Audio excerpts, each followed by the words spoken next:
إلا الله الذي أجرى به قال الله مقامه ونبر له برقده. بسم الله.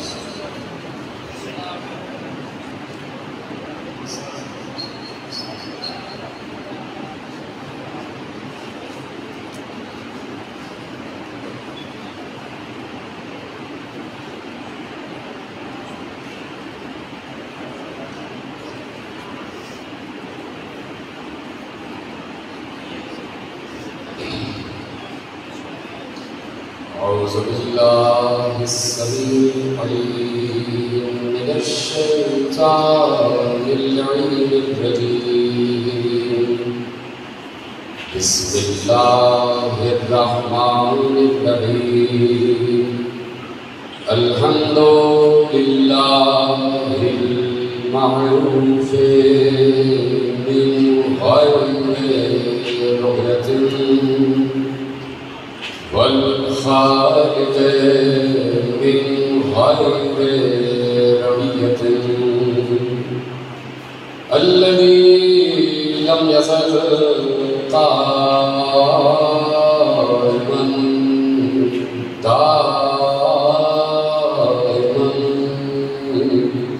إلا سماء ذات أبراج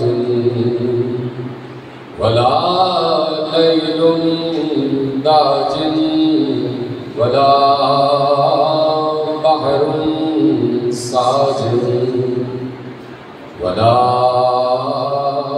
أرض ذات مهاد ولا خلق ذو اعتماد والصلاة والسلام والتحية والإكرام على نبي الرحمة وخازن المغفرة وقائد الخير والبركة ومنقذ العباد من الهلكة سيدنا ومولانا أبي القاسم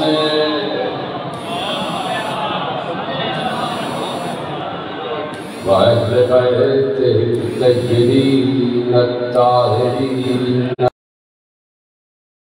سبحانه وتعالى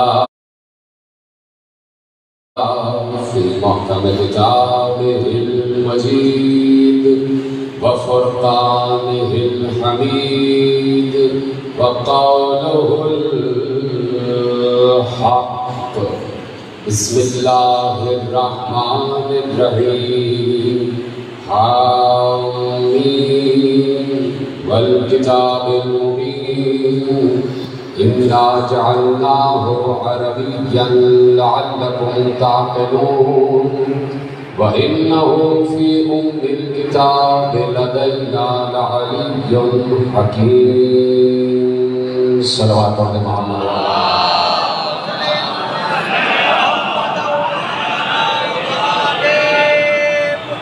پروردگار عالم کی اس پوری کائنات کے نظم و ضبط کو، اس پوری کائنات کے تنظیم کو، اس پوری کائنات کے اپنے وقت سے چلنے کو، اس پوری کائنات کے احسن تقویم پر بننے کو، اس پوری کائنات کے سورج کو دیکھ کر، چاند کو دیکھ کر، اس پوری کائنات کے ستاروں کو دیکھ کر، اس پوری کائنات کے انسانوں کو دیکھ کر، اس پوری کائنات کے تمام پرندوں کو دیکھ کر، اس پوری کائنات کے حشرات العرش کو دیکھ کر، اس پوری کائنات کے سمندروں کو دیکھ کر، اس پوری کائنات کے دریاؤں کو دیکھ کر، اس پوری کائنات کے پہاڑوں کو دیکھ کر، اس پوری کائنات کے چٹانوں کو دیکھ کر، اس پوری کائنات کے کھیتوں کو دیکھ کر، اس پوری کائنات کے باغات کو دیکھ کر، اس پوری کائنات کے جنگلات کو دیکھ کر، اس پوری کائنات کے پورے نظم و ضبط کو زمین سے آسمان تک، مشرق سے مغرب تک، شمال سے جنوب تک، سرا سے ثریا تک، لوح سے قلم تک،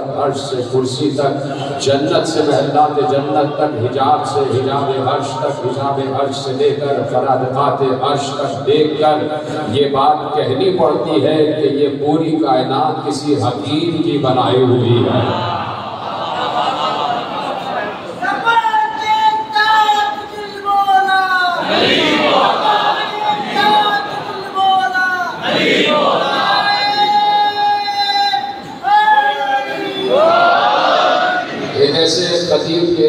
ثواب کی مجلس ہے کہ ایصال ثواب تو اس کے لیے لفظ چھوٹا ہے، یقیناً بلندی درجات کی مجلس ہے۔ اور ابھی ہمارے سلطان صاحب ارشاد فرما رہے تھے، ہمارے یاسر صاحب کے تشریف فرما ہیں، ہمارے رشید سمرو صاحب بھی بیٹھے ہوئے ہیں۔ ایک ایسے خطیب کی مجلس ہے کہ جس پر لفظ عبد الحکیم سج رہا تھا، جس نے ایسی حکمت سے مجلسیں پڑھی ہیں کہ جس کے اوپر حکیم کا بندہ کہا جانا سج رہا تھا۔ واقعی کسی حکیم کا بندہ ایسا ہی ہونا چاہیے کہ جو اتنی حکمت سے مجلسیں پڑھے کہ جب مجلس پڑھنے کے بعد علی علی کی صدا تمام علاقے سے گونجنے لگ جائے تو نجف سے خود علی کی دعا بن کر عبد الحکیم کے کانوں تک پہنچ جائے، اور پھر یہاں تک بات پہنچ جائے کہ ایسا معلوم ہو رہا ہے کہ اس وقت عبد الحکیم مرے نہیں ہیں بلکہ زندہ اسی مجلس میں بیٹھے ہوئے ہیں۔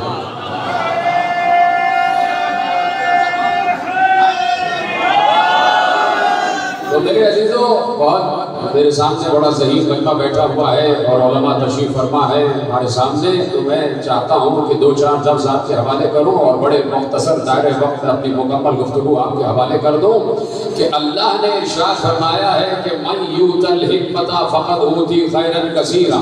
عالم اسلام قرآن پڑھتا تو ہے، سمجھ کر نہیں پڑھتا۔ ہمیں نہیں معلوم کہ یہ قرآن بار بار پڑھا تو جاتا ہے، سمجھ کر کیوں نہیں پڑھا جاتا، غور و فکر کے ساتھ کیوں نہیں پڑھا جاتا۔ سورہ مبارکہ محمد میں اللہ نے تمام عالم اسلام کو مخاطب کیا ہے، صرف آل محمد کو نہیں بلکہ اس نے میں جملہ ذرا سا بدل دوں کہ قرآن میں اللہ نے صرف مولا ہی کو مخاطب نہیں کیا ہے، ملا کو بھی مخاطب کیا ہے کہ اے ملا تو صرف قرآن پڑھ لینے کے لیے نہیں ہے بلکہ قرآن سمجھ بھی لے، قرآن کے ساتھ غور و فکر بھی کرے۔ جملہ آپ کے حوالے جملے کہ اللہ کہہ رہا ہے سورہ مبارکہ محمد میں، آپ آگے تشریف لے آئیے اور آپ حضرات میں درود پڑھتے جائیے۔ جملہ آپ بھی ذرا آگے تشریف لے آئیے تو زیادہ بہتر ہو جائے گا، ذرا میرے قریب آ جائیے، صلوات پڑھیں محمد و آل محمد۔ گفتگو یقیناً ایک حکیم بندے کی گفتگو ہے تو حکمت بھری گفتگو ہونی چاہیے، اور تمام حضرات کو بیٹھے کہ جو مجلس میں رسمن شریف نہیں ہیں بلکہ علی کے اسمن شریف ہیں، علی کے اسم کی وجہ سے شریف ہوئے ہیں۔ رسمن بیٹھنے والے اور ہوتے ہیں اور دل سے بیٹھنے والے اور ہوتے ہیں۔ جتنے لوگ بیٹھے ہیں یہاں دل سے بیٹھے ہیں، معرفت کی گہرائیوں کو اپنے دل میں کاری کر کے بیٹھے ہوئے، تو جملے آپ کے حوالے کرتا ہوں کہ بھئی قرآن نے کہا ہے کہ افلا یتدبرون القرآن ام علی قلوب اقفالها، تم قرآن میں تدبر کیوں نہیں کرتے؟ کیا تمہارے دلوں میں تالے لگے ہوئے ہیں؟ تو دیکھیے اللہ یقیناً سب سے مخاطب ہے، ملا سے بھی مخاطب ہے۔ اس وقت میری بات بہت آگے تک جا رہی ہوگی تو ملا کو صرف یہ نہیں ہے کہ قرآن پڑھ لے بلکہ ملا کے لیے کہ قرآن سمجھ کر پڑھو۔ اب اگر یہ قرآن کا مشورہ ہوتا، دیکھیے مشورے میں یہ ہوتا ہے مرزا صاحب کہ مشورے میں یہ ہوتا ہے کہ چاہے مانو یا نہ مانو تمہاری مرضی ہے۔ اللہ نے یہاں مشورہ نہیں دیا ہے، اللہ نے یہاں حکم دیا ہے کہ قرآن کو پڑھنا ہے تو سمجھ کر پڑھنا ہے، ٹھہر کر پڑھنا ہے، غور و فکر کے ساتھ پڑھنا ہے، تدبر کے ساتھ پڑھنا ہے، تفہم کے ساتھ پڑھنا ہے، تفکر کے ساتھ پڑھنا ہے، عقل کو استعمال کر کے پڑھنا ہے۔ اب جملہ آپ کے حوالے آخری تک میرے سامنے ایک کثیر مجمع بیٹھا ہوا ہے۔ اب مجھے نہیں پتا کہ یہ ٹھہر کر کیوں نہیں پڑھتے، یہ غور و فکر کے ساتھ کیوں نہیں پڑھتے، یہ تعقل کے ساتھ کیوں نہیں پڑھتے، یہ تفہم کے ساتھ کیوں نہیں پڑھتے، یہ تفکر کے ساتھ کیوں نہیں پڑھتے۔ میرے پاس تو صرف ایک جواب ہے، آپ کے پاس کوئی جواب ہو تو ضرور دیجیے گا۔ یہ ٹھہر کر اس لیے نہیں پڑھتے، تیزی سے اس لیے گزر جاتے ہیں کہ انہیں معلوم ہے کہ کسی آیت میں علی چھپا ہوا ہے، کسی میں حسن چھپا ہوا ہے، کسی میں حسین چھپا ہوا ہے۔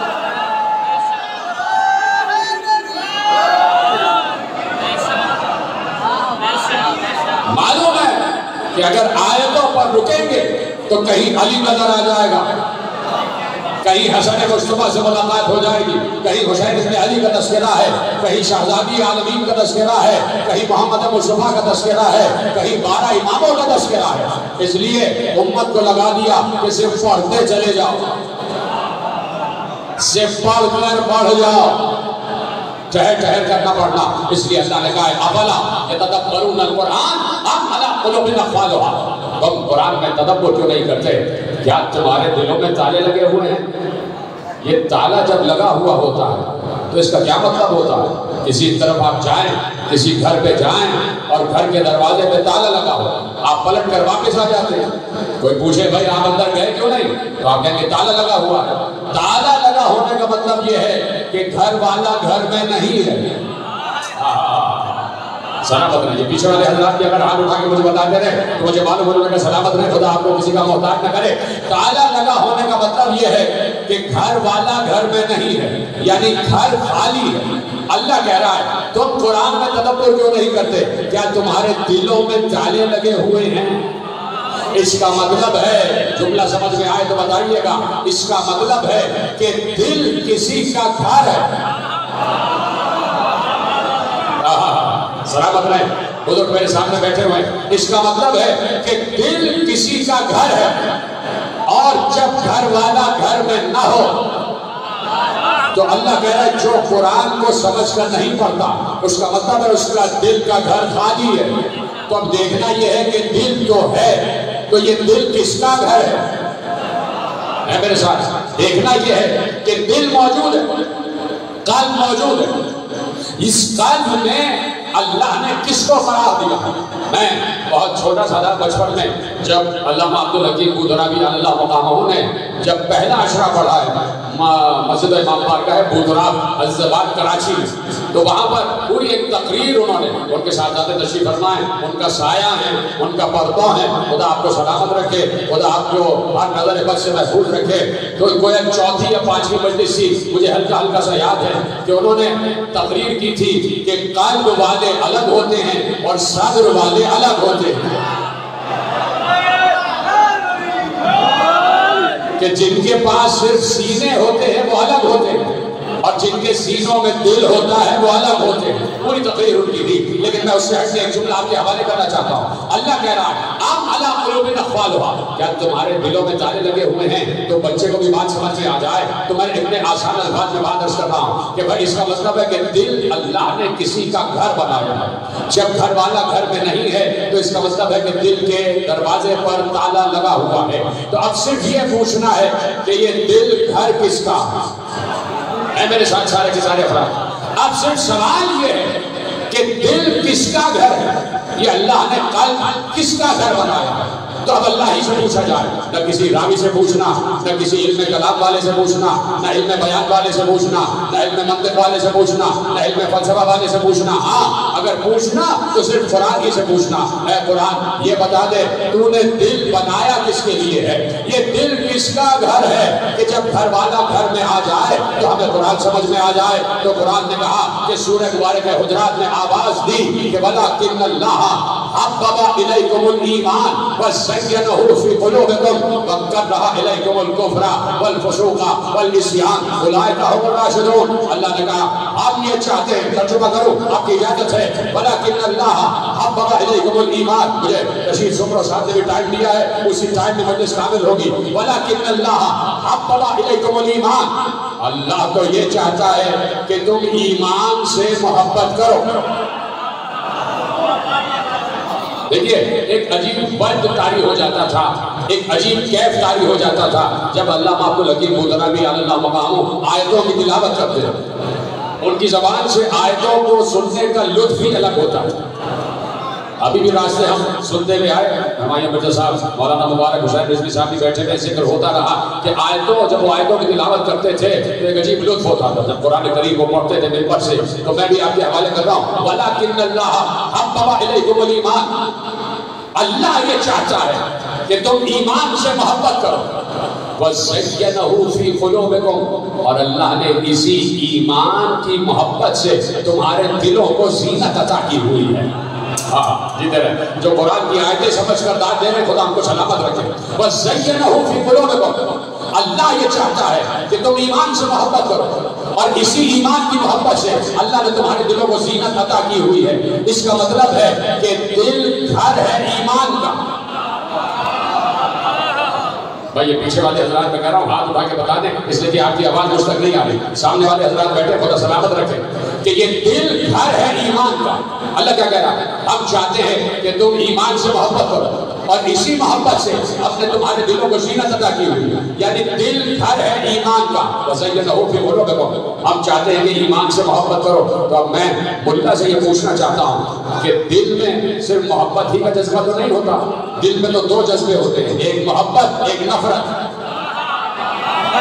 محبت بھی دل ہی سے کی جاتی ہے اور نفرت کا تعلق بھی دل ہی سے.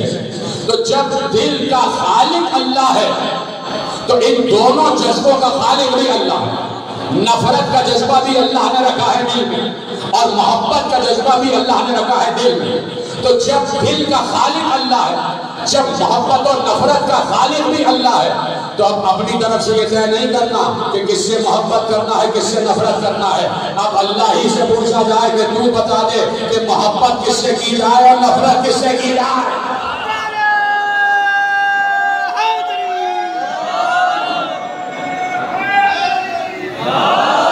یا اللہ اب تو بتا دے کہ محبت کس سے کی جائے اور نفرت کس سے کی جائے. تو اللہ نے کہا ہم اب تمہیں بتا رہے ہیں, ہم یہ چاہتے ہیں کہ تم ایمان سے محبت کرو. بتا دیا نا اللہ نے. ہم نے سوال کیا پروردگار محبت کس سے کی جائے, اللہ نے کہا ایمان سے محبت کرو. تو یا اللہ اب ذرا یہ بھی بتا دے کہ نفرت کس سے کی جائے. میں ساتھ تیار ہے میرے ساتھ سننے کے لیے, سب میرے ساتھ بیٹھے ہوئے. زیادہ طویل گفتگو نہیں ہے لیکن میں چاہتا ہوں جتنی باتیں کرنا آپ کے اذہان عالیہ تک منتقل ہوتی چلی جائیں. یا اللہ تو نے یہ بتا دیا کہ محبت کی جائے کس سے, ایمان سے. اب ذرا یہ بھی بتا دے کہ نفرت کس سے کی جائے, نفرت کس سے کی جائے. تو آپ کے خدمت میں بس آیتوں کا ترجمہ کرنا مقصود ہے. بعض آیتوں کا صرف ترجمہ ہی کیا جاتا ہے, تفسیر ممبر سے نہیں کی جاتی اور نہ حالات اس قابل ہیں کہ تفسیر کی جائے. سمرو صاحب, قبلہ عمار یاسر صاحب, قبلہ سلطان صاحب, بعض آیتوں کا صرف ترجمہ ہی مقصود ہوتا ہے. تفسیر آپ خود سمجھ لیجئے گا, میں صرف ترجمہ کر رہا ہوں, تفسیر آپ خود سمجھیے گا. وَلَكِنَّ اللَّهَ حَبَّبَ إِلَيْكُمُ الْإِيمَانَ وَزَيَّنَهُ فِي قُلُوبِكُمْ. اللہ یہ چاہتا ہے کہ تم ایمان سے محبت کرو اور اسی ایمان کی محبت سے ہم نے تمہارے دلوں کو زینت عطا کی ہوئی ہے. یا اللہ اب یہ بتا دے کہ نفرت کس سے کی جائے. تو اللہ نے کہا جب محبت کرو تو ایک سے, وہ ایک ہے ایمان. اب یا اللہ نفرت کس سے کی جائے, کہ نفرت کرو کفر سے, فسق سے, عصیان سے.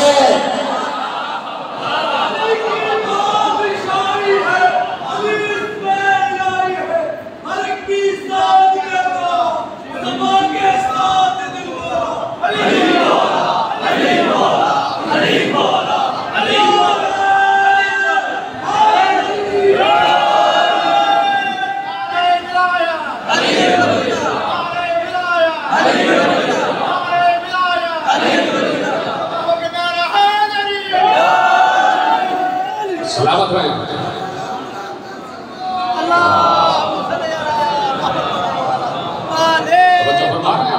کہا کہ بھائی نفرت کفر سے, فسق سے, عصیان سے اور محبت ایمان سے. کہا بھائی ایمان سے محبت کرنا. کون کہہ رہا ہے؟ اللہ کہہ رہا ہے. جب اللہ نے کہہ دیا کہ ایمان سے محبت کرو تو اب اللہ ہی سے پوچھا جائے کہ یہ ایمان ہے کیا. ہے میرے ساتھ سارے افراد بیٹھے. اب اللہ ہی سے پوچھا جائے کہ یہ ایمان کیا ہے. جب تو نے بتا دیا کہ محبت کرو ایمان سے, تو اب اللہ تو بتا دے کہ ایمان کیا ہے جس سے ہم محبت کریں. اور جب محبت کریں تو گویا یہ بات طے ہو جائے کہ گھر والا گھر میں آ گیا. جب گھر والا گھر میں آ جائے تو قرآن سمجھ میں آنا شروع ہو جاتا ہے. تو یا اللہ تو نے یہ تو بتا دیا کہ دل کو اپنے ایمان کا گھر بنایا ہے. اب ذرا یہ بھی بتا دے کہ ایمان کیا ہے, یہ بھی بتا دے کہ ایمان کیا ہے. ارے سمجھ گئے ہوں تو ذرا سا مسکرا تو دیں. اب یا اللہ یہ بھی بتا دے کہ ایمان کیا ہے جس سے محبت کی جائے. آواز آئے گی, آیت اتارنا ہمارا کام ہے, آیت کی تفسیر ہمارے نبی سے پوچھو. آؤ تیرے نبی پر چلے اور ہاتھ جوڑ کر پوچھیں کہ یا رسول اللہ ذرا یہ بتا دیجئے کہ ایمان کیا ہے کہ جس سے محبت کی جائے, جسے اپنے دل کے گھر میں بسا لیا جائے. تو قرآن سمجھ میں آنا شروع ہو جاتا ہے. تو پیغمبر کہیں گے کہ کیا تم نے میری پوری زندگی میں میری زبان مبارک سے کیا لفظ ایمان کی تشریح نہیں سنی؟ اگر نہیں سنی تو آپ مجھے دیکھتے چلے جاؤ, معلوم کب میں ایمان کی تفسیر کر جاؤں گا. اور خبردار ادھر ادھر نہ دیکھتے رہنا کہ ادھر ادھر دیکھتے رہو اور اور میں ایمان کی تشریح کر جاؤں اور تم سن ہی نہ پاؤ۔ آج ذرا پیغمبر کی شان حیات پر غور کرتے ہیں اور دیکھتے ہیں کہ پیغمبر نے ایمان کی تفسیر کیا کی ہے۔ ہم نے دیکھا کہ دعوت ذوالعشیرہ آ گئی، ہم نے کہا شاید دعوت ذوالعشیرہ میں ایمان کی تفسیر ہو جائے، وہاں پر بھی ایمان کی تفسیر نہ ہوئی۔ نیچے شب ہجرت آ گئی، ہم نے کہا شاید ایمان کی تفسیر ہو جائے، شب ہجرت گزر گئی، ایمان کی تفسیر نہ ہوئی۔ صبح ہجرت آ گئی، ہم نے کہا شاید صبح ہجرت ایمان کی تفسیر ہو جائے، صبح ہجرت گزر گئی، ایمان کی تفسیر نہ ہوئی۔ نیچے جنگ بدر کا میدان آ گیا، ہم نے کہا شاید بدر میں ایمان کی تفسیر ہو جائے،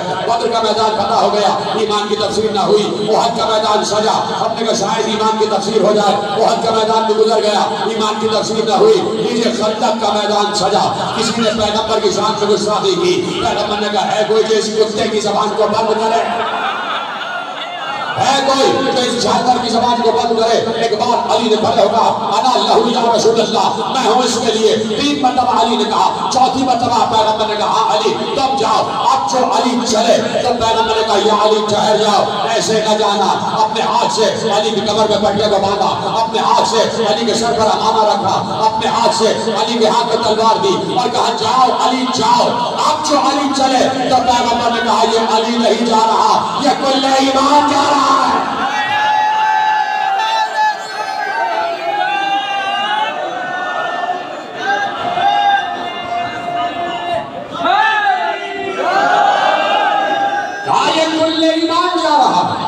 میں نے کہا نا کہ حکمت پر بات ہوگی اور اب میں اپنے موضوع سے متصل ہو رہا ہوں، تمہیدی جملے آپ نے سماعت فرما لیے۔ کہا نہیں یہ علی نہیں، یہ ایمان جا رہا ہے۔ جا رہا تھا ابو طالب کا بیٹا علی، اور پیغمبر نے کہا یہ کل ایمان جا رہا ہے، یہ کل ایمان جا رہا ہے۔ اس کا مطلب ہے، اب میرا ساتھ دینا، اگر جملے سے اختلاف ہو تب بھی بتا دینا اور اتفاق ہو تو ہاتھ کھڑے کر کے بتانا۔ اس کا مطلب ہے جب پیغمبر نے خندق میں علی کو کل ایمان کہہ دیا، اب سوال یہ ہے کہ چاہے ایمان کو علی کہو یا علی کو ایمان کہو، ایک ہی بات ہے۔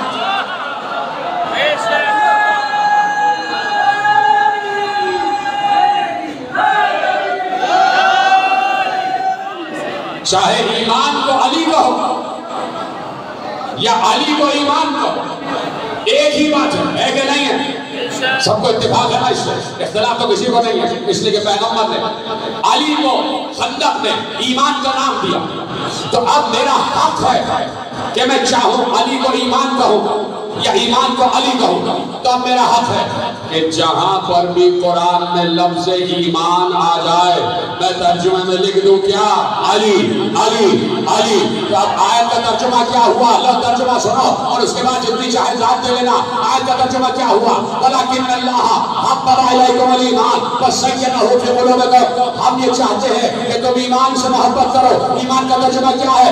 علی۔ تو آپ ترجمے میں لکھو ہم یہ چاہتے ہیں کہ تم علی سے محبت کرو۔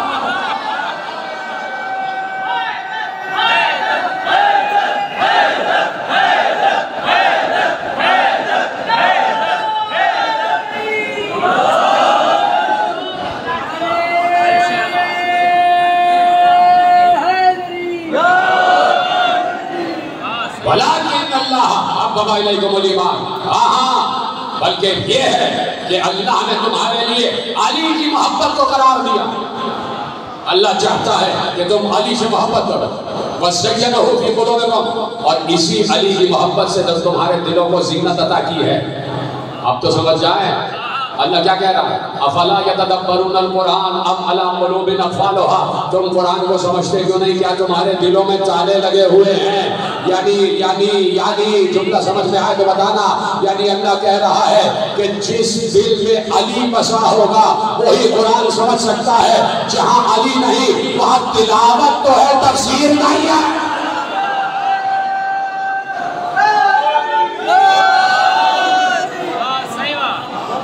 کیا تمہارے دل میں علی نہیں ہے؟ تم قرآن کا تدبر کیوں نہیں کرتے؟ کیا تمہارے دلوں میں علی نہیں ہے؟ ام علی قلوب اقفالها، کیا تم نے دلوں کو تالا لگایا ہوا ہے؟ تو اب جہاں جس دل میں علی کی محبت بس رہی ہوتی ہے وہی دل والا قرآن پڑھتا بھی ہے اور سمجھتا بھی ہے۔ اللہ اکبر۔ جملے پہ آپ خاموش ہو گئے، میں ثابت کروں گا، آپ کی خاموشی توڑ کر ثابت کروں گا۔ جس دل میں علی بستا ہے وہی دل والا قرآن پڑھ بھی سکتا ہے، قرآن سمجھ بھی سکتا ہے. کیوں؟ اس لیے کہ پیغمبر نے حدیث ارشاد فرمائی، اور حدیث متفق علیہ اہل تصنف علماء نے بھی لکھا ہے، اہل تشیع علماء نے بھی لکھا ہے، اور بڑی سامنے کی حدیث ہے، اور سینکڑوں مرتبہ آپ کی سنی ہوئی حدیث ہے. میں نے کیا کہا کہ جس دل میں علی ہے وہی دل والا قرآن پڑھ بھی سکتا ہے، سمجھ بھی سکتا ہے. کیوں؟ اس لیے کہ پیغمبر نے حدیث کہی. حدیث کیا ہے؟ العلی مع القرآن والقرآن مع علی. علی قرآن کے ساتھ ہے اور قرآن علی کے ساتھ ہے. سلامت رہے آپ. میں زیادہ طویل گفتگو کرنے کا عادی نہیں ہوں. جمعہ کا دن ہے اور جمعہ جو ہے نا وہ علی کے آخری بیٹے کا نام ہے. سلامت رہے آپ.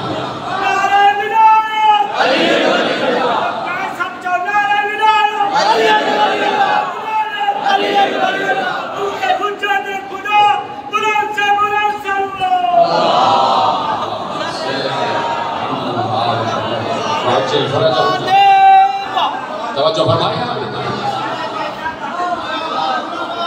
یعنی اس دور کے علی کا نام ہے جمعہ، اس دور کے حسین کا نام ہے جمعہ. اس دور کا علی بھی ایک ہی ہے اور اس دور کا حسین بھی ایک ہی ہے، اور وہ پردہ غیب میں ہے. ٹھیک ہے؟ تو اب میں نے کیا کہا کہ العلی کیوں مع القرآن والقرآن مع علی. پیغمبر کی حدیث، علی قرآن کے ساتھ ہے اور قرآن علی کے ساتھ ہے.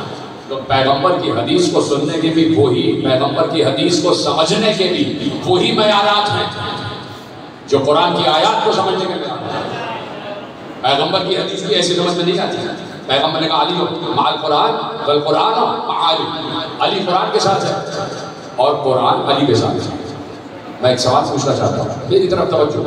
بڑا اہم سوال ہے. پیغمبر نے اپنے اصحاب کے مجمع میں یہ حدیث ارشاد فرمایا.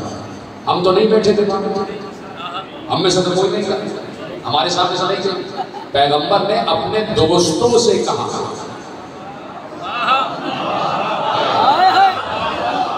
پیغمبر نے اپنے دوستوں سے کہا کہ میرے بھائی کو پہچانو.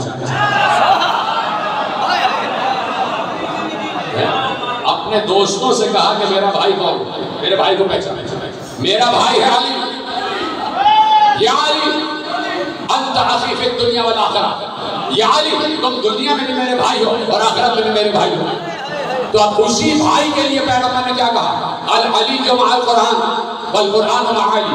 علی قرآن کے ساتھ ہے اور قرآن علی کے ساتھ ہے. سوال پوچھنا چاہتا ہوں اور سوال آپ تک پہنچے گا. پیغمبر نے کہا علی قرآن کے ساتھ، قرآن علی کے ساتھ. سوال یہ ہے، کر دوں سوال؟ اجازت ہے؟ سوال یہ ہے کہ کب سے علی اور قرآن ساتھ ساتھ ہے؟ پیچھے والے تھک تو نہیں گئے میرے ساتھ؟ سوال یہ ہے کہ علی اور قرآن کب سے ساتھ ساتھ؟ سوال میں پوچھنا چاہتا ہوں عالم اسلام سے. آپ تو علی والے بیٹھے ہیں، آپ کے پاس یہ جواب موجود ہے، لیکن میں عالم اسلام سے سوال پوچھنا چاہتا ہوں کہ کب سے علی اور قرآن ساتھ ساتھ ہیں؟ وہ کہیں گے کہ بھائی بات یہ ہے کہ چلو ٹھیک ہے، آپ کی بات مان لیتے ہیں کہ علی اور قرآن ساتھ ساتھ ہیں، اور پیغمبر نے ارشاد فرما دیا القرآن مع علی وعلی مع القرآن. قرآن علی کے ساتھ ہے اور علی قرآن کے ساتھ ہے. ہم کہیں گے کہ بھائی کب سے قرآن اور علی ساتھ ساتھ ہیں؟ اور انہوں نے کہا چلو بھائی بات ٹھیک ہے، ہم آپ کی بات مان لیتے ہیں کہ قرآن اور علی ساتھ ساتھ ہے. 13 رجب سن 30 عام الفیل سے جب علی اس دنیا میں آئے تو علی اور قرآن ساتھ ساتھ. میں نے کہا اچھا، بہت بڑا جواب دے دیا آپ نے. 13 رجب سے علی اور قرآن ساتھ ساتھ. یہ 13 رجب سے اس وقت علی اور قرآن ساتھ ساتھ ہوتے کہ جب حدیث میں علی کا لفظ پہلے ہوتا اور قرآن کا بعد میں ہوتا. حدیث ہے القرآن مع علی وعلی مع القرآن. قرآن علی کے ساتھ ہے اور علی قرآن کے ساتھ ہے. حدیث میں لفظ قرآن پہلے ہے اور لفظ علی بعد میں ہے. اگر لفظ علی پہلے ہوتا تو ہم آپ کی بات مان لیتے کہ جب سے علی اس دنیا میں آئے تب سے علی اور قرآن ساتھ ساتھ ہیں. لیکن پیغمبر کہہ رہے ہیں قرآن اور علی ساتھ ساتھ ہیں. اب یہ نہیں دیکھنا کہ علی کب آئے، اب یہ دیکھنا ہے قرآن کب سے ہے. تو قرآن تو جب سے ہے جب سے اللہ ہے، تو جب سے اللہ ہے تب سے قرآن، اور جب سے قرآن تب سے علی اور قرآن. سلامت رہے آپ، ساتھ سلامت رہے آپ. کیسے آپ نے ساتھ دیا ہے میرا؟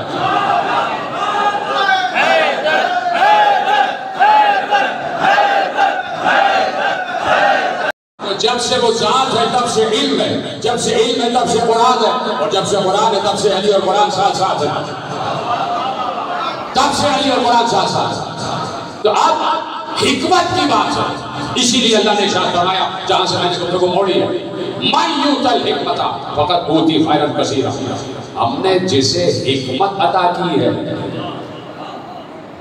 اسے ہی خیر کثیر دیا.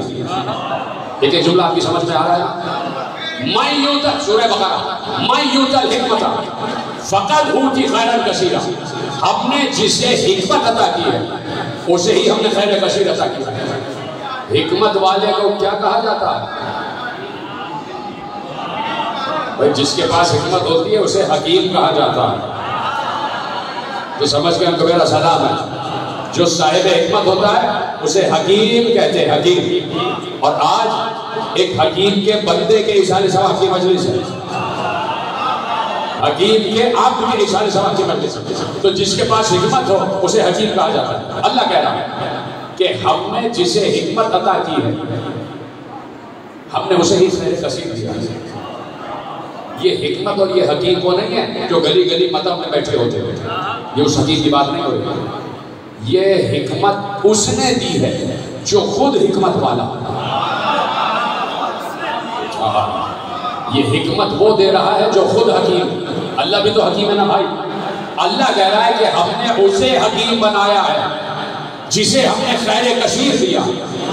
تو اب اگر یہ دیکھنا چاہو کہ اس حکیم کے ہوتے ہوئے زمین پر کون حکیم ہے، اب اگر یہ دیکھنا چاہو کہ آسمانوں والے حکیم کے ہوتے ہوئے زمین پر کون حکیم ہے، تو یہ دیکھو کہ خیر کثیر کس کے پاس ہے. پیچھے رہ گئے آپ، میں آگے بڑھ گیا آپ کے ساتھ، میرا ساتھ دیتے جائیں. سوال دوبارہ دہراتا ہوں. اب اگر یہ دیکھنا ہے کہ اللہ جیسے صاحب حکمت نے کس کو حکمت عطا کی ہے، اللہ جیسے حکیم کے ہوتے ہوئے کون حکیم ہے اللہ کا بنایا ہوا، تو یہ دیکھو خیر کثیر کس کے پاس ہے. جس کے پاس خیر کثیر ہوگا وہی حکیم کہلائے گا. تو اب اگر خیر کثیر سمجھنا ہے تو اللہ سے پوچھا جائے کہ یا اللہ تو نے کہہ دیا کہ مَن یُؤْتَ الْحِکْمَةَ فَقَدْ أُوتِیَ خَیْرًا کَثِیرًا.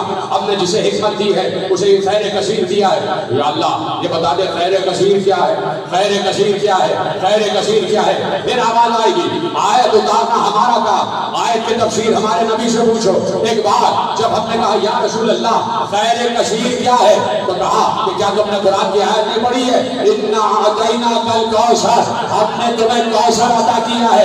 کوثر ہی خیر کثیر ہے.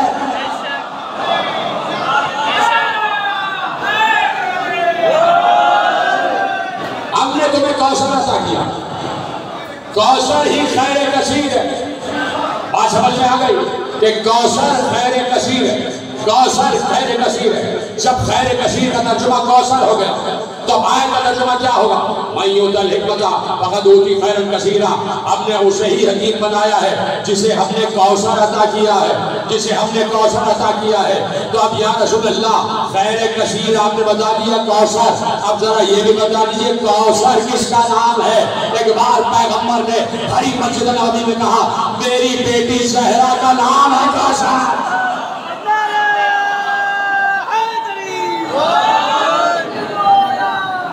مل کے بولے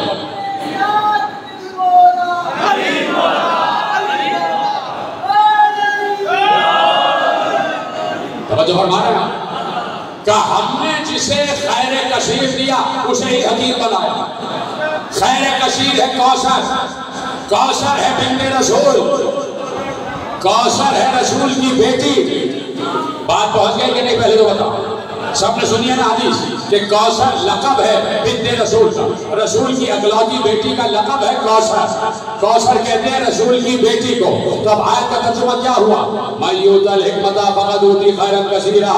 ہم نے اسے ہی حکمت عطا کی ہے جسے زہرا عطا کی ہے. تو اب یہ دیکھو زہرا ہے کس کے پاس؟ جس کے پاس زہرا ہے وہی تو حکیم ہے.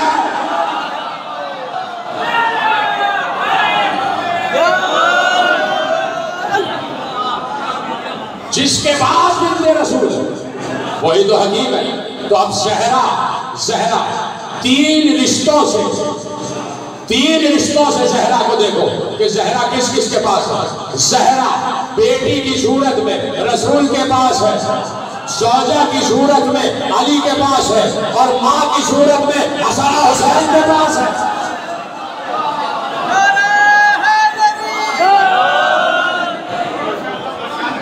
بیٹی کی صورت میں رسول کے پاس، زوجہ کی صورت میں علی کے پاس، اور ماں کی صورت میں حسن حسین کے پاس. تو اب آیت کا ترجمہ کیا ہوا؟ مَن یُؤْتَ الْحِکْمَةَ فَقَدْ أُوتِیَ خَیْرًا کَثِیرًا. ہم نے اسے ہی حکیم بنایا ہے جسے ہم نے کوثر یعنی زہرا عطا کی ہے. تو اللہ کے مطابق، اللہ کی قرآن کی اس آیت کے مطابق حکیم یا تو رسول ہے، حکیم یا تو علی ہے، یا حسن ہے، یا حسین ہے. ہم نے جسے حکمت دی ہے اسے ہی کوثر عطا کیا. حکیم، توجہ، لفظ حکیم پر ہی بات ہو رہی ہے. آواز دی سورہ مبارکہ زخرف. پریشان تو نہیں ہو گئے؟ تھک تو نہیں گئے ذکر علی سے؟ بس میرے ساتھ رہیے گا. بس چند لمحے رہ گئے، تقریر بالکل آخری مراحل میں موڑ رہی ہے، لیکن میرے ساتھ رہیے. میں دیکھ رہا ہوں کہ یقیناً بندہ بڑا توجہ کے ساتھ سن رہا ہے. خدا آپ کو کوئی غم نہ دے سوا غم حسین کے. اگر آپ کے پاس گھر نہیں ہے، اہل بیت کے گھروں کی چھتوں کے صدقے سے، ان کے گھروں کے فرش کے صدقے سے پروردگار آپ کو گھر عطا فرمائے. آپ کے پاس اولاد نہیں ہے تو وہاں پہ علی اکبر علیہ السلام اولاد عطا فرمائے. آپ کے پاس رزق نہیں ہے تو اہل بیت کے در سے آپ کو رزق بے بہا عطا فرمائے. جو حاجت لے کر آئے ہو یہاں سے لے کے اٹھو. خدا تمہارے دامن مراد کو در مخصوص سے بھر دے. دعا دے چناؤ، دعا یقیناً قبول ہوتی ہے، اور جمعے کی دعا ضرور قبول ہوتی ہے. اور بیوی نے بتایا کہ جمعے کے روز ایک وقت ایسا ہوتا ہے کہ جس وقت دعا ضرور قبول ہوتی ہے. رسول کی حدیث ہے کہ جمعے کے دن ایک وقت وہ ہوتا ہے کہ اس وقت جب دعا مانگی جائے تو وہ دعا ضرور قبول ہوتی ہے. بیوی نے جناب فضہ سلام اللہ علیہ کی یہ ڈیوٹی لگائی تھی کہ فضہ جیسے ہی وہ وقت آئے تو مجھے یاد دلا دینا، میں فوراً دعا مانگوں. وہ وقت کون سا ہے؟ وہ وقت ہے کہ جیسے ہی ہمارے بھائیوں کی اذان شروع ہوتی ہے اور ہماری اذان کے درمیان جو وقت ہے،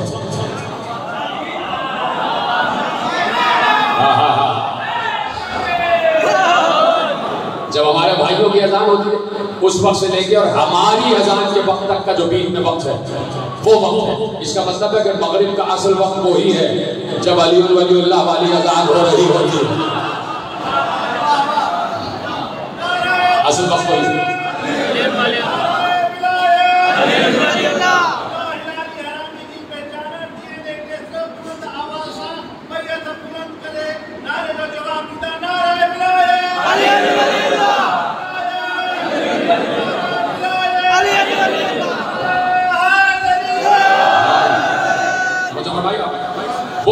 اب جب وہ وقت آئے صلوات پڑھیں، آواز بلند محمد و آل محمد.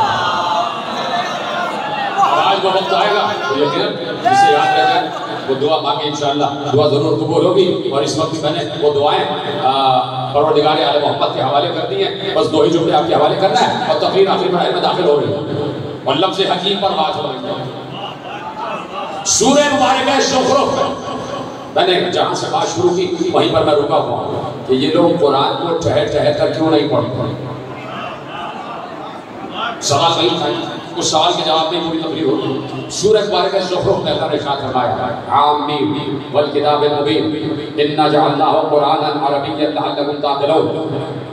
اس کے بعد والی آیت روکیے بھائی، سرنامے میں پڑھی لیکن ابھی جان بوجھ سے روکیے. پہلے ان آیتوں کا ترجمہ ہو جاتا ہے.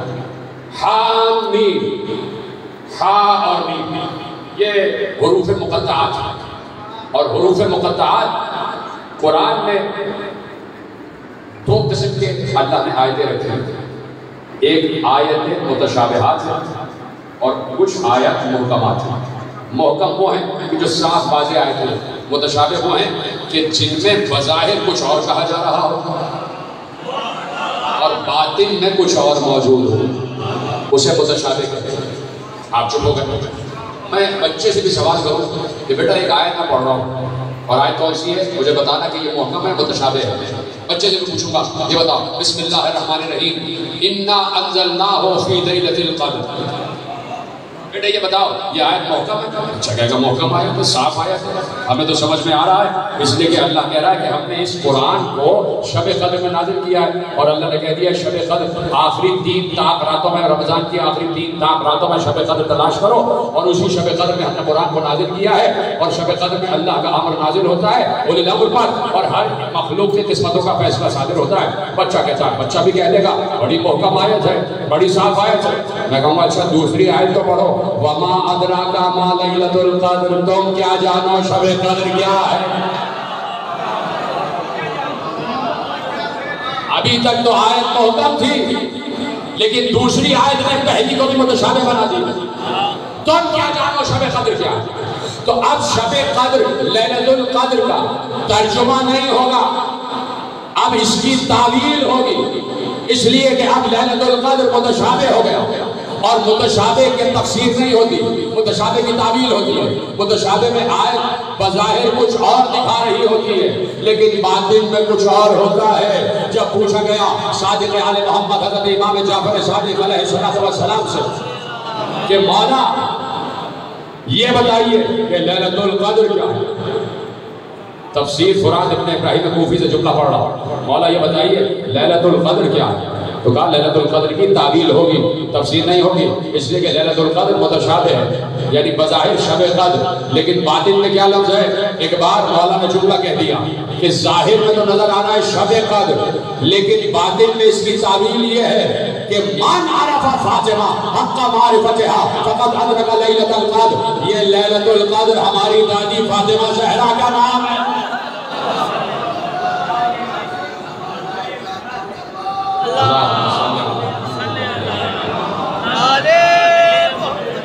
توجہ فرمائی آپ نے، اس لیے 2 قسم کیا ہے، محکم اور متشابہ۔ اس لیے لفظ حامیم متشابہ، معصوم سے پوچھا گیا حامیم کا مطلب کیا ہے؟ ختم ہو رہی ہے بات، میرے پاس بہت مشکل سے 15 منٹ یا 20 منٹ رہ گئے، میرے ساتھ ہے نا آپ سب کے ساتھ؟ اجازت ہے کہ بات آگے بڑھائی جائے۔ حامیم معصوم سے پوچھا گیا یہ حامیم کیا ہے؟ مولا نے کہا یہ کتاب داؤد کا ایک لفظ ہے، اس میں سے 2 حروف کاٹ دیے گئے، اس میں سے 2 یہ لفظ مقطوع ہے، مقطوع قطع کیا ہوا لفظ ہے، کتاب داؤد کا لفظ ہے، اور اس میں سے 2 حروف کاٹ دیے گئے، پہلا حرف کاٹا گیا ہے اور آخری حرف کاٹا گیا ہے، بیچ میں ہاں اور میم بچا ہے۔ تو کہا مولا وضاحت فرمائیے، کہا حامیم کتاب داؤد میں محمد کو کہتے ہیں، پہلا میم کٹا ہے، آخر کا دال کٹا ہے، بیچ کا حامیم یعنی محمد۔ پیچھے والے حضرات کی سمجھ میں آ گیا؟ کہا یہ کتاب داؤد میں محمد کا نام ہے۔ اس نے پوچھا مولا کتاب مبین کون ہے؟ کہا مولا یہ کتاب مبین کیا ہے؟ یہ کتاب مبین کیا ہے؟ سننے کے لیے تیار؟ کم از کم مشورات تو دیجیے گا، جیسے میں تفسیر کروں گا۔ کہا حامیم کیا ہے؟ کہا یہ کتاب داؤد میں محمد کا نام ہے۔ کہا کتاب مبین کیا ہے؟ کہا میرے جد علی ابن ابی طالب۔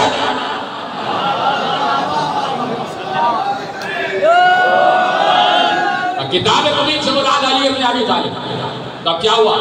لفظ کیا ہوا؟ حامیم یعنی محمد، کتاب مبین بل کتاب المبین، ہمیں حامیم کی قسم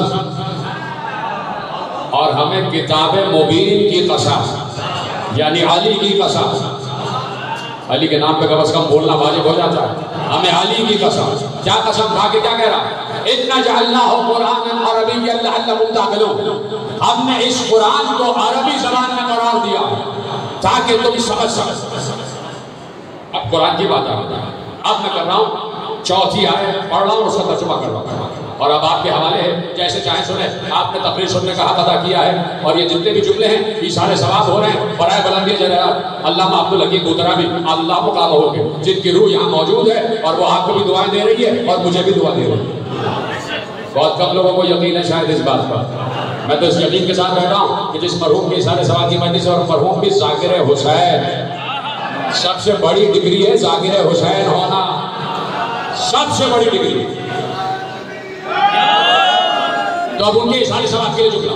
ہمیں محمد کی قسم، ہمیں علی کی قسم، ہم نے اس قرآن کو عربی زبان میں اس لیے نازل کیا ہے تاکہ تم سمجھ سکو. قرآن کا ذکر آگے اب اللہ کہہ رہا وَإِنَّهُ فِي أُمِّ الْكِتَابِ لَدَيْنَا لَعَلِيٌّ حَكِيمٌ. کہ یہ جو قرآن ہے نا ہم نے اسے عربی زبان میں نازل کیا ہے. وَإِنَّهُ اور یہ پورا کا پورا قرآن ہے، یہ پورا کا پورا قرآن. وَإِنَّهُ فِي أُمِّ الْكِتَابِ یہ پورا کا پورا قرآن ام الکتاب میں ہے.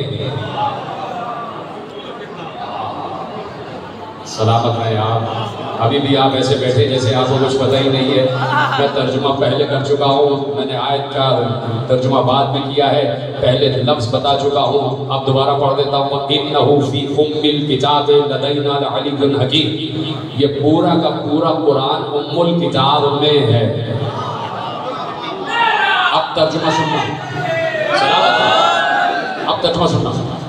لفظ ہے لدینا، لام دال یہ نون الف. لدینا، لدینا کا مطلب ہوتا ہے ہمارے مطابق، ہمارے لحاظ سے اور ہماری رائے میں. جو بھی آپ اس کا ترجمہ کریں. اب ترجمہ کروں لدینا کا، ترجمہ ہو گیا نا لدینا کا، ہمارے مطابق. ٹھیک ہے، یہ کس کا کلام ہے؟ اللہ کا. تو جب اللہ لدینا کہے تو اس کا مطلب ہے اللہ اپنے مطابق بتا رہا، اور جو اللہ ترجمہ کر دے گا اس سے ہٹ کر کوئی ترجمہ ہو ہی نہیں سکتا. اب کر دوں آج آپ کی حوالے کر دوں اگر اجازت ہو، اجازت ہے ترجمہ کیا جائے.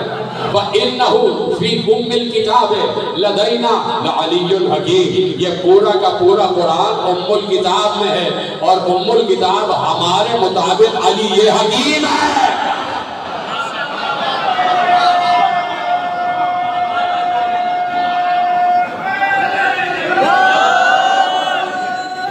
یہ پورا قرآن ام الکتاب میں ہے، اور ام الکتاب ہمارے لحاظ سے، ہماری نگاہ میں، ہمارے لحاظ سے، ہماری نگاہ میں، ہمارے مطابق علی حکیم ہے.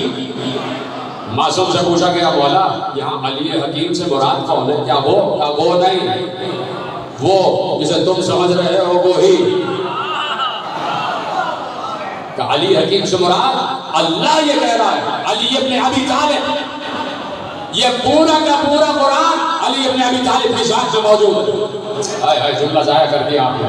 چلو اب میں دلیل دینے جا رہا ہوں. کیا ہے؟ وَإِنَّهُ فِي أُمِّ الْكِتَابِ لَدَيْنَا لَعَلِيٌّ حَكِيمٌ یہ پورا کا پورا قرآن ام الکتاب میں ہے، ام الکتاب میں ہے، ام الکتاب میں ہے، اور ام الکتاب علی حکیم ہے. ذرا مجھے بتاؤ تو ام الکتاب کہتے کس کو ہے؟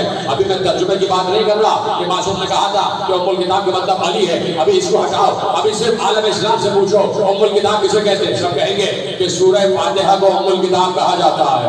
سورہ فاتحہ کو ام الکتاب کہا جاتا ہے. سورہ فاتحہ کے کئی نام ہیں. اسے سبع مثانی بھی کہا جاتا ہے، اسے سورہ فاتحہ بھی کہا جاتا ہے، اسے ام الکتاب بھی کہا جاتا ہے. سورہ فاتحہ کا کیا نام ہے؟ ام الکتاب. اب ترجمہ کیا ہوا؟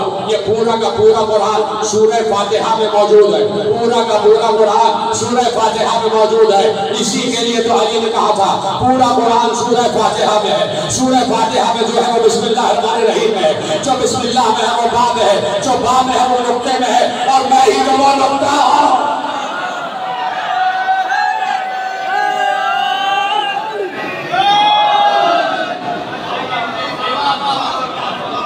بات بہت نہیں آتا. وَإِنَّهُ فِي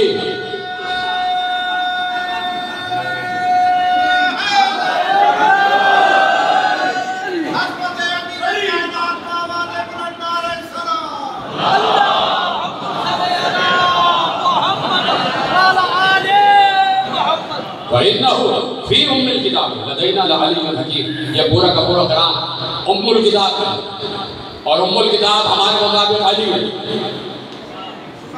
اور علی نے اس جملے کی تشریح میں کہا کہ میں یہ تو سورہ فاتحہ ہوں. تو اب پورا کا پورا قرآن ذات علی میں موجود ہے. خوبصورت جملہ آپ نے ضائع کر دیا. پورا کا پورا قرآن ذات علی میں موجود ہے. قرآن صفت علی نہیں ہے، ذات علی ہے.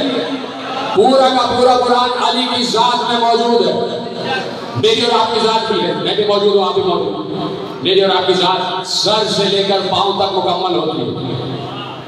تو اب میری اور آپ کی ذات جب سر کے بال سے لے کے پاؤں کے ناخن تک مکمل ہو تو علی کی ذات بھی تو سر کے بال سے لے کر پاؤں کے ناخن تک مکمل ہوگی. تو کہنے دو نا مجھے, اور اگر اعتراض ہو تو مجھے معاف کر دینا اور اس جملے کو بھول جانا, لیکن اگر اتفاق ہو تو مجھے کہنے کی اجازت دو کہ علی کے سر کا بال بھی قرآن کی آیت ہے, علی کی آنکھ بھی قرآن کی آیت ہے, علی کا چہرہ بھی قرآن کی ہے, علی کے ہاتھ بھی قرآن کی آیت.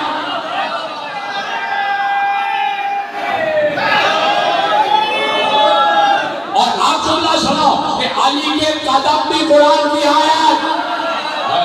چپ ہو گئے, دلیل دینے جا رہا ہوں. علی کے پاؤں بھی قرآن کی آیت. اگر علی کے پاؤں قرآن کی آیت نہ ہوتے تو کبھی بھی مہر رسالت پر نہ آتے.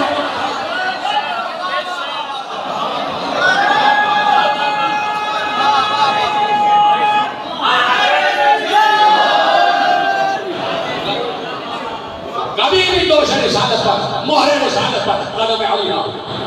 تو علی کی ذات میں ہے قرآن, کتاب مبین ہے علی کی ذات, تو پورا کا پورا قرآن علی کی ذات ہے. آخری جملے کہنے جا رہا ہوں فضائل کے اعتبار سے.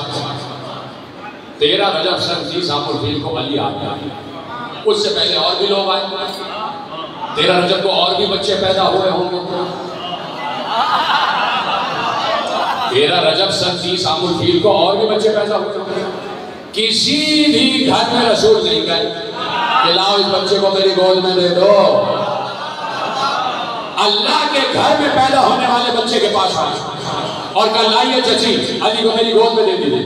اور اب رسول بتائیں گے کہ پورا کا پورا قرآن علی کی ذات میں موجود ہے. ایک بار جیسے ہی علی آغوش رسالت میں آئے اور زبان رسالت چوسی تو فوراً رسول نے کہا یا علی ذرا کچھ سنا دو. تو کہا کیا سناؤ؟ توریت کہے تو تورات, زبور کہے تو زبور, انجیل کہے تو انجیل, اور قرآن کہے تو قرآن.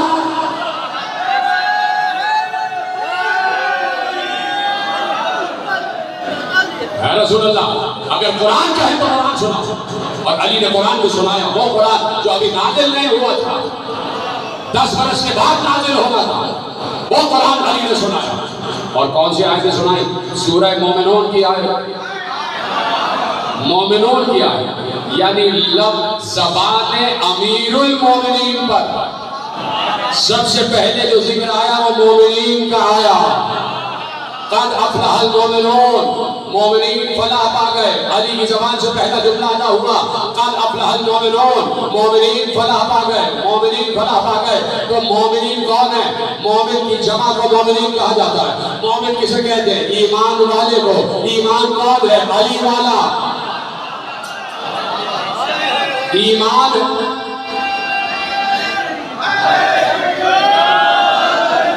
مومنین کی جمع ہے مومن. مومن ہے ایمان والا. ایمان والا کون؟ ایمان علی. تو ایمان والا کون؟ علی والا. ایمان والا کون؟ علی والا. تو اب علی آتے کیا کہہ رہے ہیں؟ قد افلح المومنون, مومنین فلاح پا گئے. یعنی علی آتے ہی کہہ رہے ہیں علی والے فلاح پا گئے, علی والے فلاح پا گئے. تو جو علی دنیا میں آتے ہی اپنے چاہنے والوں کی کامیابی کا اعلان کر رہا ہے, اپنے چاہنے والوں کی کامیابی کا اعلان کر رہا ہے کہ میرے چاہنے والے کامیاب ہو گئے, میرے چاہنے والے کامیاب ہو گئے. جاتے جاتے آیا ہے تو اللہ کے گھر میں آیا, اور اللہ کے گھر میں آتے ہی اپنے چاہنے والوں کی کامیابی کا اعلان کیا. اور جب 21 رمضان کو اس دنیا سے گیا ہے تو یہی کہتے ہوئے گیا خوش تو برب الکعبہ, رب کعبہ کی قسم ہے علی کامیاب ہو گئے. آتے ہوئے بھی کامیابی کا اعلان اور جاتے ہوئے بھی کامیابی کا اعلان. سجدے میں علی کا سر پہ ضرورت. آپ نے ہائے کہہ دیا یا حسین کہہ دیا, یقیناً مسائب کے پہلے جملے پر جو ہائے کہہ دیتا ہے وہ اپنے قبر کی پہلی رات منور کرتا ہے, اور اس کی قبر میں اندھیرا نہیں ہوگا جو ہائے حسین کہہ رہا ہے. جو مسائب پہ ہائے حسین کہتا ہے اس کی قبر میں اندھیرا نہیں ہو سکتا, اس کی قبر میں اندھیرا نہیں ہو سکتا. ضربت لگی علی کے سر پر, علی کا سر شکافتہ ہو گیا.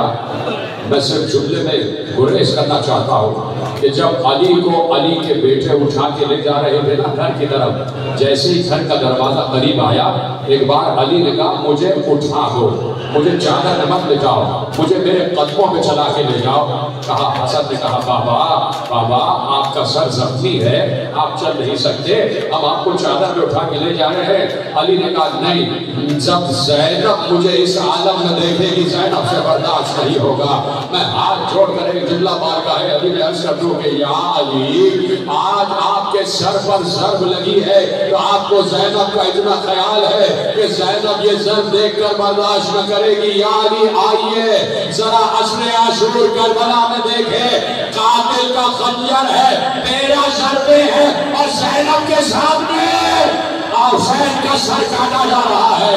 اور ایک بار علی کی بیٹی آواز دے رہی ہے، اے عمر سعد تو دیکھ رہا ہے میرے بھائی کا گلا۔ اجرکم اللہ، اجرکم اللہ۔ خدا کسی بہن پر یہ وقت نہ لائے کہ بھائی کا گلا کٹ رہا ہو اور بہن اس عالم میں دیکھ رہی ہو۔ نہیں، جملہ ذرا پلٹ دو، خدا کسی بچی پر یہ وقت نہ لائے کہ باپ کا گلا کٹ رہا ہو اور بچی سامنے دیکھ رہی ہو۔ آج بھی ایک باپ کے اصالِ ثواب کی مجلس ہے، اس باپ کا بیٹا میرے سامنے موجود ہے۔ مجھے قسم کھا کے بتانا، سب شامل تھے نا، سب موجود تھے۔ علامہ عبدالحکیم بودرابی کے جنازے میں سب نے آگے پرسہ دیا نا، مرحوم کے بیٹے کو پرسہ دیا، بڑی شان سے ذاکر حسین کا جنازہ اٹھا۔ ارے کیا جملہ سنا تم نے، بڑی شان سے ذاکر حسین کا جنازہ اٹھا۔ جب ذاکر حسین کا جنازہ اتنی شان سے اٹھا ہے تو جملہ کہنے دو، جب کسی باپ کا بیٹا زندہ ہوتا ہے تو باپ کا جنازہ بڑی شان سے اٹھتا ہے، تو کربلا میں بھی تو ایک بیٹا زندہ تھا نا، ارے زین العابدین تو موجود تھا نا، پھر باپ کا جنازہ بے گور و کفن کیسے رہ گیا؟ تو زین العابدین رو رو کر یہی کہیں گے، ارے جس کے ہاتھوں میں ہتھکڑیاں، پاؤں میں بیڑیاں ہو، گلے میں دو کے خاردار۔ یہی حق ہے، یہی حق ہے حسین پر گریہ کرنے کا، یہی حق ہے ایک ذاکر میں اصالِ ثواب کی مجلس سننے کا کہ ہاں ایک 4 برس کی بچی ہے اور بچی یتیمہ ہونے جا رہی ہے اور باپ یہ کہہ کے جا رہا ہے سکینہ ہمارا آخری سلام، سکینہ ہمارا آخری سلام۔ سنو گے جملہ، سکینہ 4 برس کی ہے، یتیم ہونے والی ہے، بچی کو اپنی گود میں اٹھایا ہوا ہے، ننھے سے گال چوک چوک کر کہہ رہے سکینہ ہمیں جانے دو، ہمیں جانے دو۔ سکینہ نے بابا کے رخسار چوم کر، چھوٹے چھوٹے ہاتھ ہیں نا بچی کے، بابا کے رخساروں اپنے ہاتھوں سے سہلا کر بچی نے پوچھا بابا کہاں جا رہے ہیں؟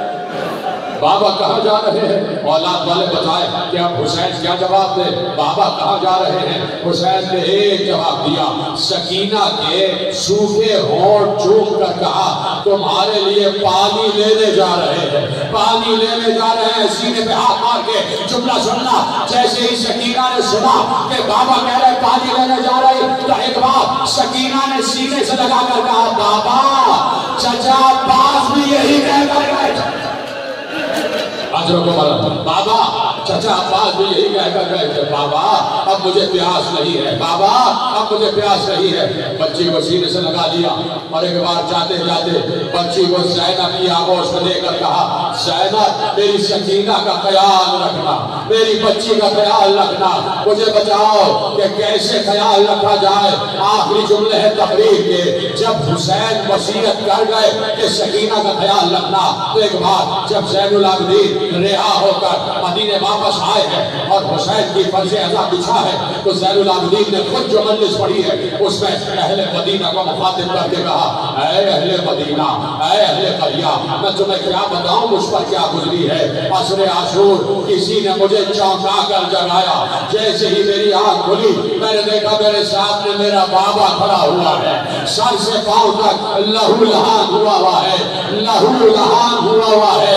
ارے قبا کے دامن پر علی اکبر کا لہو ہے، قبا کے دوسرے دامن پر عباس کا لہو ہے، میں پہچان نہ سکا اس لیے کہ میرے بابا کے چہرے پر علی اصغر کا لہو۔ علی اصغر کا لہو. میرے بابا نے چونکا کر مجھے جگایا اور جگا کر کہا زین العابدین سید ساجدین اے میرے بیٹے علی یہ گھر تمہارے حوالے، زینب تمہارے حوالے، سکینہ تمہارے حوالے، یہ پورا گھر تمہارے حوالے، اور جاؤ دوبارہ مشی کے عالم میں جاؤ. میرے بابا نے میری آنکھوں پہ ہاتھ رکھا، میں دوبارہ مشی میں چلا گیا. مجھے اس وقت ہوش آیا جب میری پھوپھی اماں نے مجھے چونکا کر جگایا. ایسا کیا سن رہے ہو؟ ایسا جان جاگو، دیکھو باہر شادیانے بج رہے ہیں، باہر ڈھول بج رہے ہیں، باہر مبارک بادی کا گل ہو رہا ہے. اب جب میں نے خیمے کا پردہ ہٹایا میں نے دیکھا میرے بابا کا سر رو کے سینہ پر آ چکا تھا. اجرکم اللہ. بس آخری جملہ کہنے جا رہا ہوں. میرے بابا کا سر رو کے سینہ پر آ چکا تھا. میں نے کہا بھوبی اماں ہم یتیم ہو گئے، ہم یتیم ہو گئے. ارے ایک بات جیسے ہی سکینہ نے سنا ہم یتیم ہو گئے، بس آخری جملہ سننا. فرات کی طرف جانے لگی. کسی نے دائیں رخسار پر تماچے مارے، کسی نے بائیں رخسار پر تماچے مارے. سکینہ کے دامن میں آگ لگی، سکینہ کے گوشت مارے چھڑے. سکینہ نے ایک بار فرات کا رخ کر کے کہا چچا عباس کیا یتیموں کا تماچے مارے جاتے ہیں، کیا دامن میں آگ لگائی جاتی ہے؟ الا لعنت اللہ علی القوم الظالمین فَسَيَعْلَمُ الَّذِينَ ظَلَمُوا أَيَّ مُنْقَلِبٍ يَنْقَلِبُونَ. بارے لہا ہماری اس عظیم عبادت کو شرف قبولیت کے اعلیٰ درجوں میں جگہ عطا فرما. مرحوم مغفور خطیب عالم اسلام، خطیب اہل بیت، ذاکر آل محمد حضرت علامہ عبدالحکیم بودرابی علی اللہ مقامہ کے درجات عالی